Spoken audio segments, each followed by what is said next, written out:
welcome to Good Grief, the podcast dedicated to demystifying and destigmatizing grief with compassion and humor. I'm Nikki. I'm an end-of-life doula and a grief coach in Columbus, Ohio. And today I have a special personal episode, I guess. I wanted to share kind of a personal story today that has recently affected the life of myself and my husband. And yeah, we'll get into that here in a second. No spoil. Well, the title probably has a bit of a spoiler, but anyway.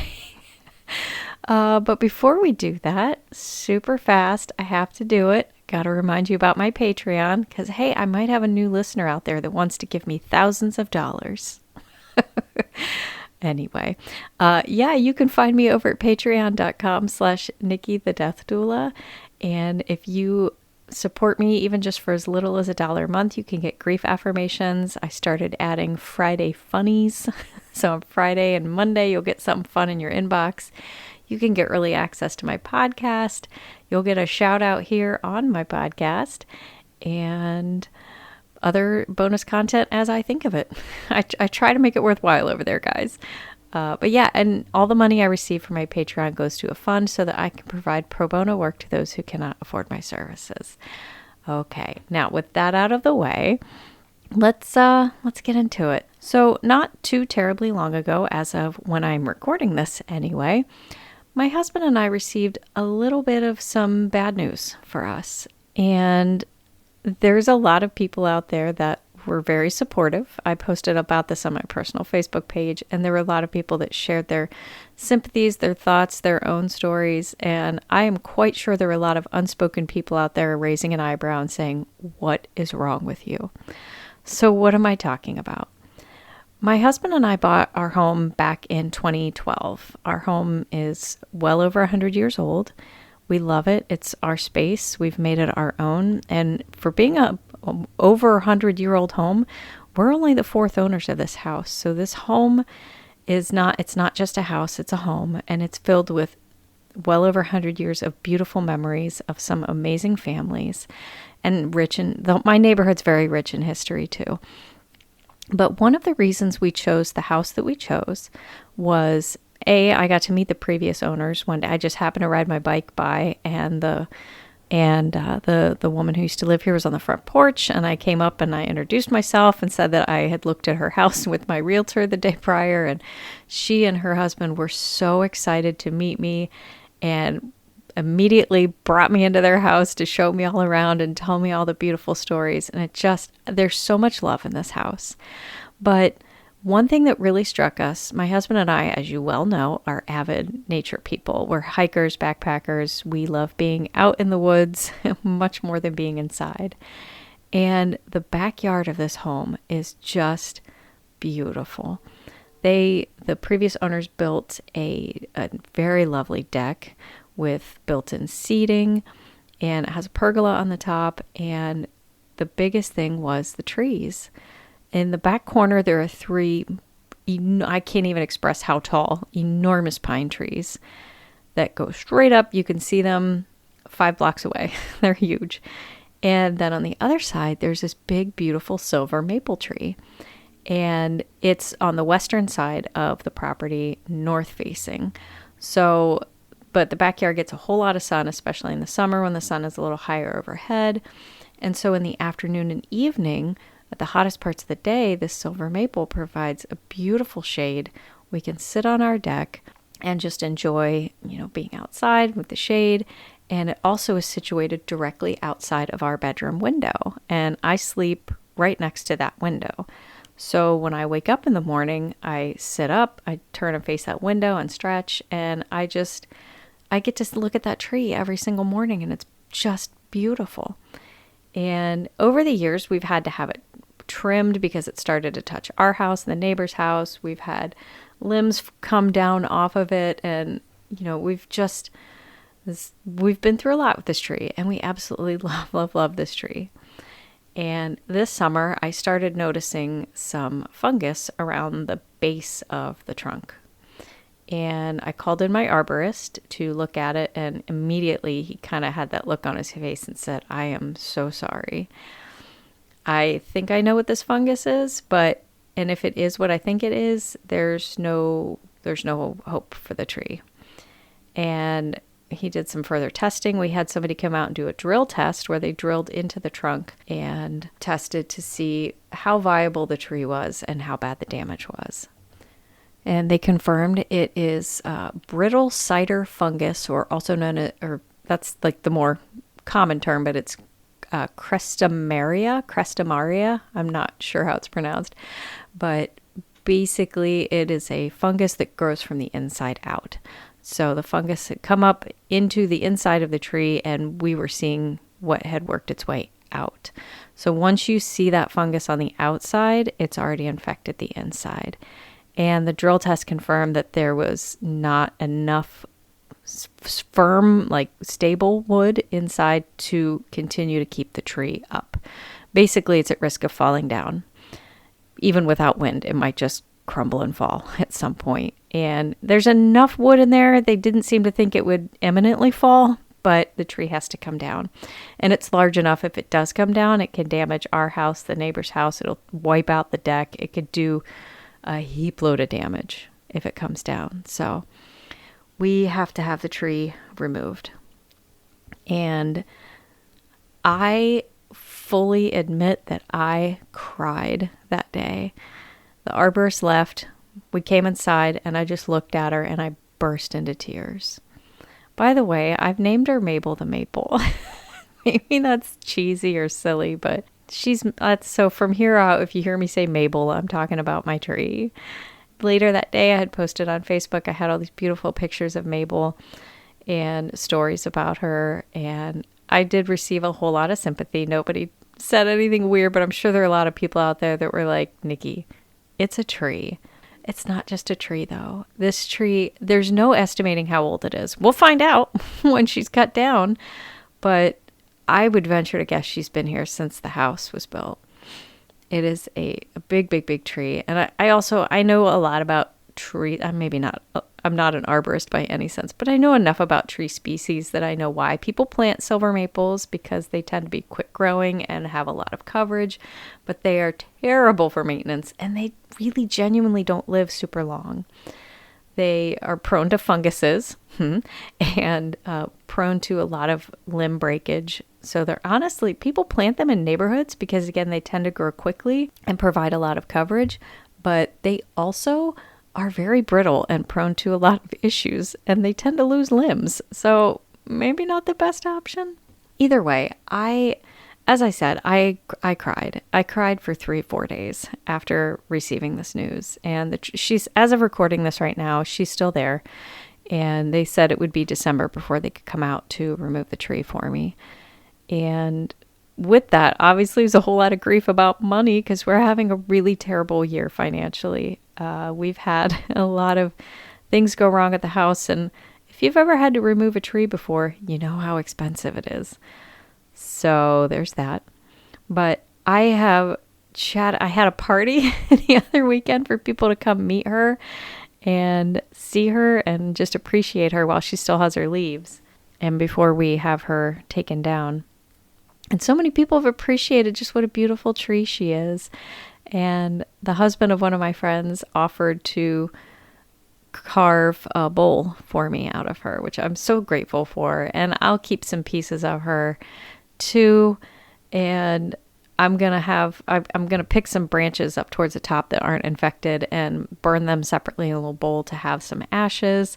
And I will plant the ashes we are going to replant. We're going to get a new tree, and I'll put some of the ashes with the new tree. So a little bit of her will always be out there. And again, I almost feel silly saying this. And I know there are people out there that would roll their eyes at me and say, Nikki, it's just a tree.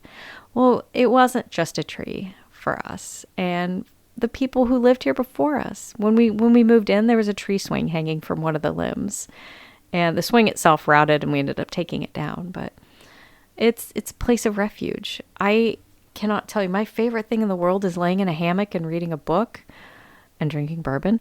And I was able to hang my hammock between that tree and our deck, and I would just lay there under her shade and just in awe. It's my favorite thing is just looking up at her and swinging in my hammock and taking a nap or reading a book. And I won't be able to do that.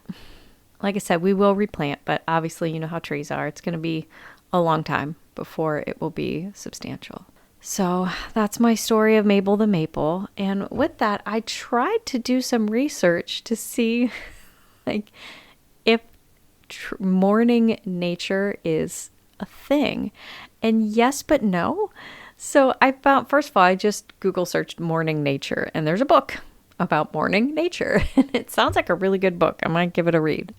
But I found a lot about ecological grief and grieving like environmental changes or the death of like mass nature and things like that. There was plenty of information out there about that. I read a beautiful article, and I'll link it because you should read it, about a woman who was trying to cope with her newfound sobriety. She was an addict and was working through sobriety, and she used nature to kind of help. And a lot of people do this. There's whole programs out there on using nature to help either get through addiction, work through depression, things like that. And she wrote this beautiful article about, feeling grief with a lot of the changes in the environment around her. But she mentioned an Australian academic who coined the term solastalgia, and he had a little, I'm assuming I apologize, the name is Glenn Albrecht, so I don't know, could be a woman. Either way, Glenn coined this term solastalgia, and I'll link that little article too. It's something that came out in 2020, and they were discussing, grieving environmental changes, basically. But more of that, it's the loss of solace, because nature provides solace for a lot of people.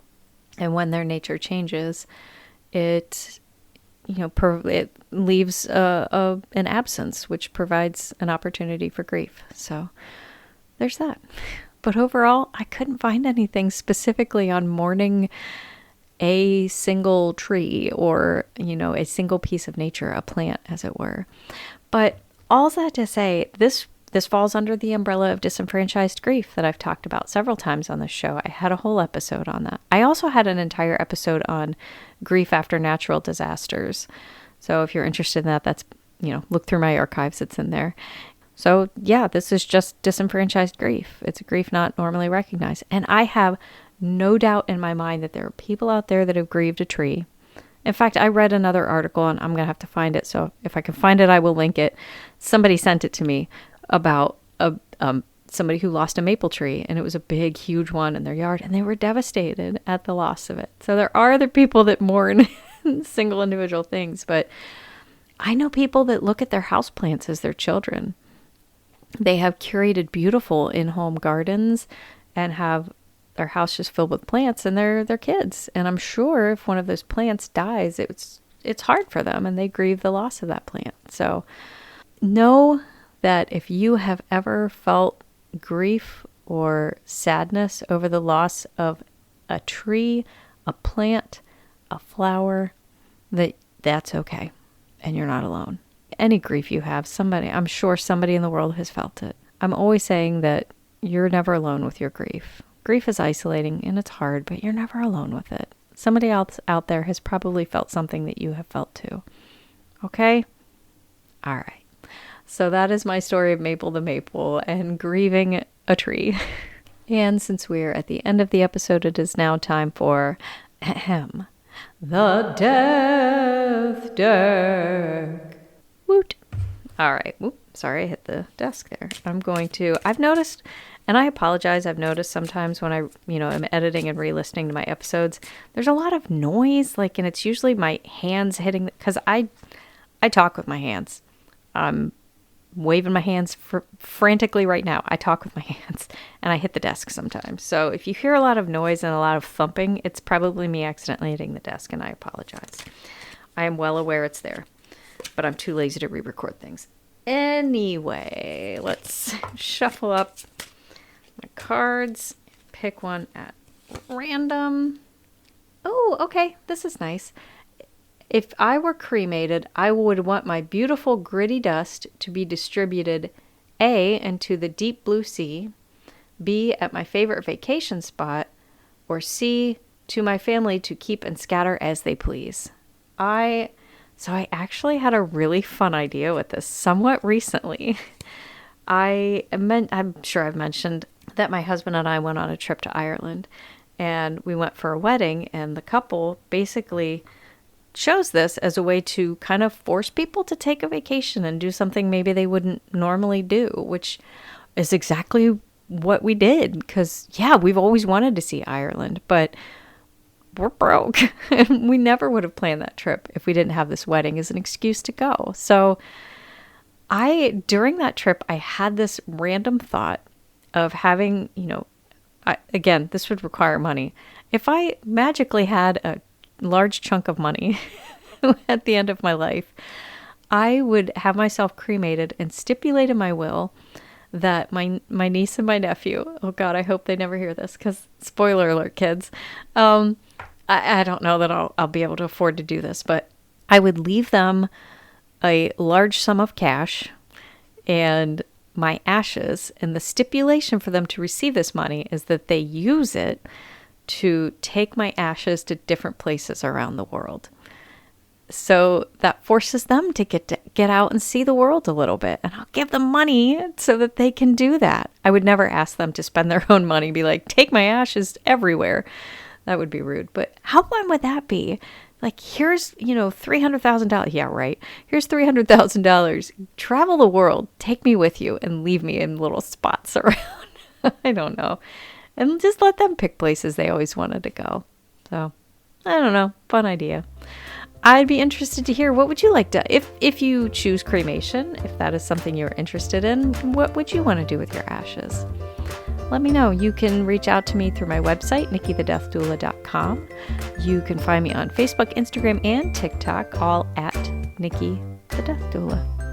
All right. Thank you guys so much for tuning in this week. I hope you have an amazing week. And remember, as always, your grief is yours. Your feelings are valid, even if they're feelings about a tree. And grief doesn't always have to suck. Good Grief with Nikki the Death Doula is produced by Nikki Smith of Nikki the Death Doula LLC in Columbus, Ohio. Nikki the Death Doula LLC is for consulting, education, emotional support, and guidance, and is no way considered a funeral establishment or licensed mental health establishment. Scripts, editing, sound design, literally everything with this podcast is done solely by Nikki Smith of Nikki the Death Doula LLC, with the exception of the music. The music is Cheery Monday by Kevin MacLeod. Licensing information can be found at filmmusic.io.